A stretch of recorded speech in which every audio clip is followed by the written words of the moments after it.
Hi there, my name is Angie Renich. And I'm Tiese Morgan. And we are very excited to be with you today to share all of the things we've been working on in building towards our December 2026 production of Wintertide. This is a brand new show that we're doing this year, and we have been spending hours with different teams. So excited to work on this show. Yeah. And to bring you into this world, we wanted to share a little bit from an imagination perspective. What is this world that we've been building?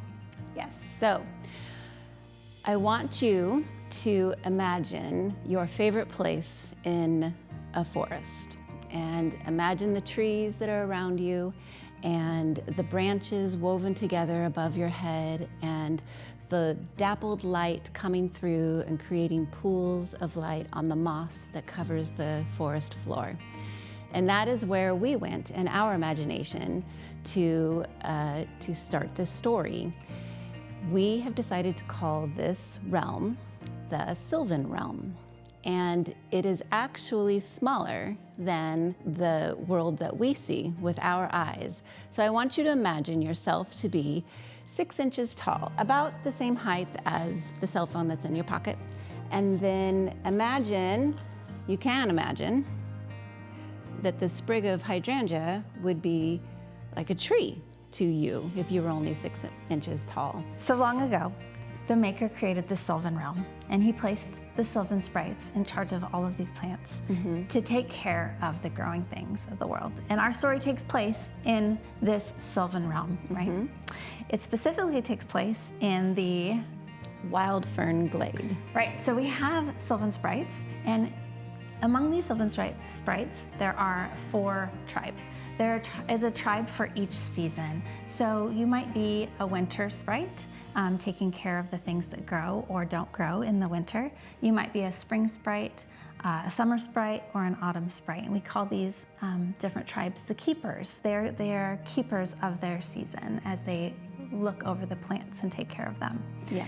So in this Wild Fern Glade where they meet once a year, at least once a year. At least once a year. At least once a year, they meet for the winter solstice in the Wild Fern Glade. All 4 of the tribes come together for a grand celebration.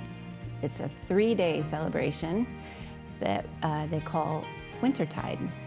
And this is where our story is centered in time, is during this 3-day celebration. So we are so excited about this realm and how we get to be grounded in this land that is both an unseen realm, but also very physical in terms of it takes place in the earth and the plants. But the Sylvan sprites do have a bit of history that they have been kind of mistaking. They've been telling their story, the story of their history, wrong. And this has to do with an entire other realm that we have yet to introduce you to. So in the seasonal realm, we have, long ago, the maker placed the Sylvan sprites in the Sylvan realm, and then he also placed the season siblings in the seasonal realm. Yep. Can you tell us who the season siblings are? Yep, so we know a couple of them already. So the sister that is in charge of winter is Lady Winter, and then we have Spring Splendor, and Merciful Autumn, and Radiant Summer. And those are, they all are in charge of each of those seasons. Yeah. And so we know a little bit from our previous shows what happened to Lady Winter, and that there was a season where Lady Winter was in captivity. Eventually she gained her freedom, and that had an impact on the other realms, including our Sylvan realm. And the Sylvan realm was impacted by having no winter for a really long time. And when winter finally returned, the Sylvan sprites saw Lady Winter as a bit of a hero, and that's where the story of their history starts to come a little bit unraveled. And we get to see in our production of Wintertide the effects of all of these stories and the way they interact. So we're really excited to bring you into that. So along with meeting with our story team, working on this really beautiful story that's been coming about, we have been having lots of meetings with different teams, and one in particular is our composition team where we've been meeting with 4 local composers from our area so that we can have all original music for this show, which is really exciting, and it's a dream come true. It's something that we've been wanting to have for, probably a decade. For sure. Yeah, and it's been a really fun collaborative process. We have some composers you maybe already heard of who've worked with us before, Neil Patton, Elliot Grosso, and Jacob Foster. And our very own beloved Angie Renich. And as we've worked through this process, we've been collaborating with them to give them visions for each individual scene, and they are providing music for those scenes. We've already heard some of it. You want to give your impression of what that... Oh, gorgeous. It's gorgeous. It's so pretty. Yeah. It's, immediately transported to the realm that we've just been putting words to at this point. It's just blooming in our imagination with the music, And we're really excited because we are working with local composers and coming up with our own musical score. We are excited about the potential of being able to use music to help tell the story through this show, which we haven't had the opportunity to do in the past. So it's very exciting. Super exciting. Yeah. Another team that we've been working with is our costume team, and our costume team right now is headed by Jana Holt, and she's doing an amazing job of creating costumes for each of our characters, and that means creating a whole new world of the Sylvan sprites through costume. Do you want to say more about that? Yes, so the Sylvan realm, we've chosen to use our own woods, the Pacific Northwest woods, as our inspiration.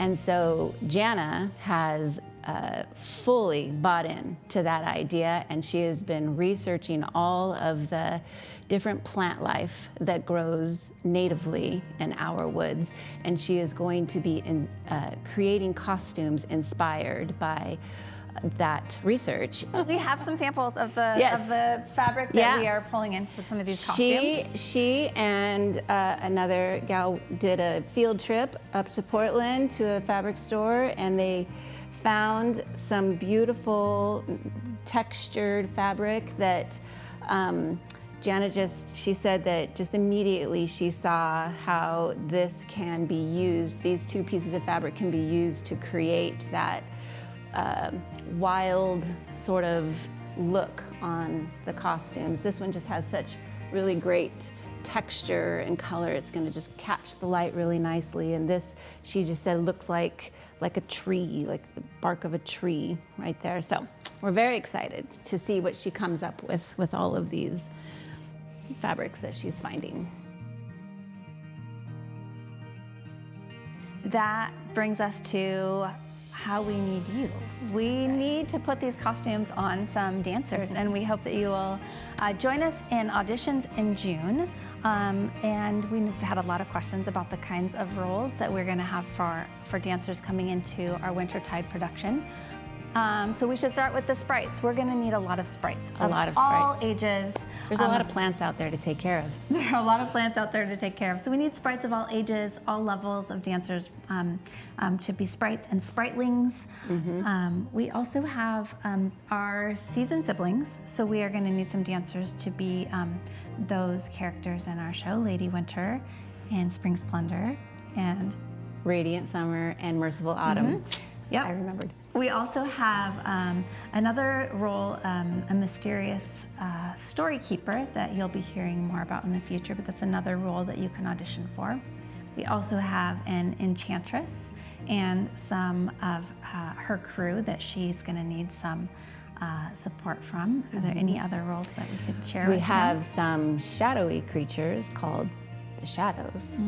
And we also have some specific Sylvan sprites that have names that we've given names to. So we have our winter sprite is called Snow Scout, and our spring sprite is Petal, and our fall sprite is Amberleaf, and our summer sprite is Briar. So those are some of the named roles that we'll have in the sprites. There are others that we don't have time to list right now. But we are excited to be working with all of these teams to build this show in order to bring in the dancers to play these parts in our show. We look forward to seeing you all there.